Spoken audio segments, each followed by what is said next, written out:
میں نے وضو کیا، نماز پڑھنے لگی تو وضو ٹوٹنے کا اندیشہ ہوا، لیکن میں پڑھتی رہی۔ نماز تو ہو جائے گی لیکن ایسا نہ کیا کریں۔ اگر آدمی کو پیشاب کا یا ریا کا تقاضا ہو تو پھر وہ نماز چھوڑ دے، جا کے وضو کر کے اطمینان سے پڑھے۔ کہتے میں نے اپنی بیوی کو بدبو دار ہے کہ تم نے اگر یہ بات ثابت نہ کی تو تم کو طلاق دوں گا۔ ایسے طلاق نہیں ہو جاتی۔ بدبودار سے کیا معنی ہے مجھے تو سمجھ نہیں آئی۔ اگر اس کو بدبودار ہونے سے تمہارا فائدہ ہے تو وہ جا کے گندگی مل لے، تمہارے سامنے کھڑی ہو جائے، پھر تو تمہیں بدبو آ جائے گی نا۔ کیا بیہودہ باتیں ہیں۔ توبہ کرو، استغفار کرو، کوئی طلاق شلاق نہیں ہوتی۔ مسلمان عورت مرد نے کرسچین عورت سے شادی کی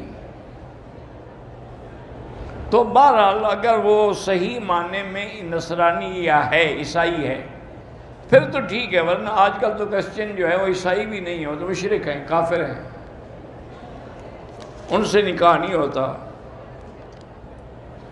13 سال ہو گئے شادی کو، اولاد نہیں ہے۔ میرا بھائی، یہ بہت سارے بھائی بہنیں اکثر یہی سوال کرتے ہیں کہ جی ہماری اولاد نہیں ہے، 13 سال ہو گئے، 10 سال ہو گئے، 15 سال۔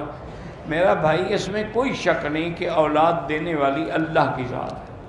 وہ جب چاہے دے، جب چاہے نہ دے، چاہے لڑکا دے، چاہے لڑکی دے، چاہے جوڑے دے۔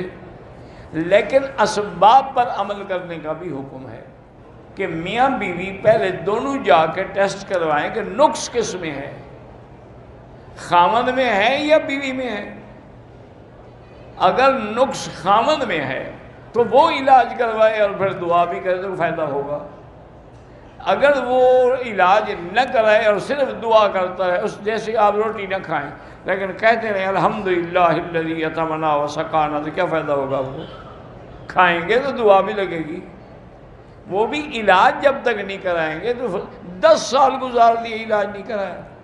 یا اگر وہ علاج کے قابل نہیں ہے مرد مثلا، تو پھر اس کو چاہیے کہ عورت کو چھوڑ دے تاکہ وہ بیچاری کسی دوسری جگہ شادی کرے۔ شوہر نے ایک بار بیوی سے کہا کہ تم مجھ پہ حرام ہو، دوسری بار کہا، اس کو طلاق ہو گئی۔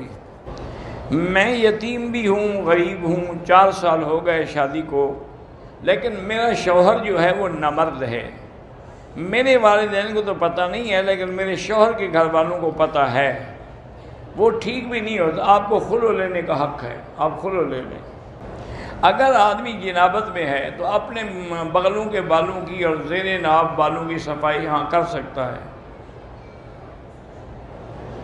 میں تہجد میں 2 رکعت پڑھتا ہوں، ٹھیک ہے، 2 رکعت پڑھیں، 4 پڑھیں، سب جائز ہے۔ وتر 3 پڑھتے ہیں۔ وتر پڑھنا بھول گیا تو دوسرے دن اس کی قضا رات کو کر دیں۔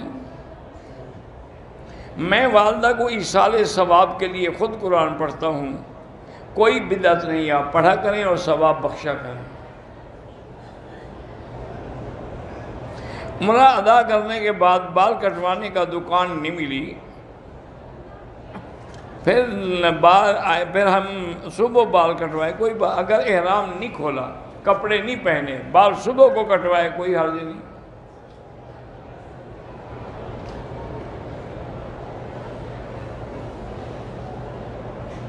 پتہ نہیں کیا ہے، عورتوں کو باہر کام کرنے کو کہتی، مجھے تو مسئلے کا پتہ ہی نہیں۔ مسافر کے لیے جمعہ واجب نہیں لیکن کوشش کرے پڑھے۔ رومال ہو یا ٹوپی جالی والے سب کے ساتھ نماز ہو جاتی ہے۔ میں بینک میں کیشیئر ہوں، کیش چھوڑ کر نماز کے وقت نہیں جاتا، بینک بند کر کے تو جا سکتے ہو نا، کیش کی صندوق بند کر دو، چلے جاؤ۔ یہ تو کوئی بہانہ نہیں نماز چھوڑنے کا۔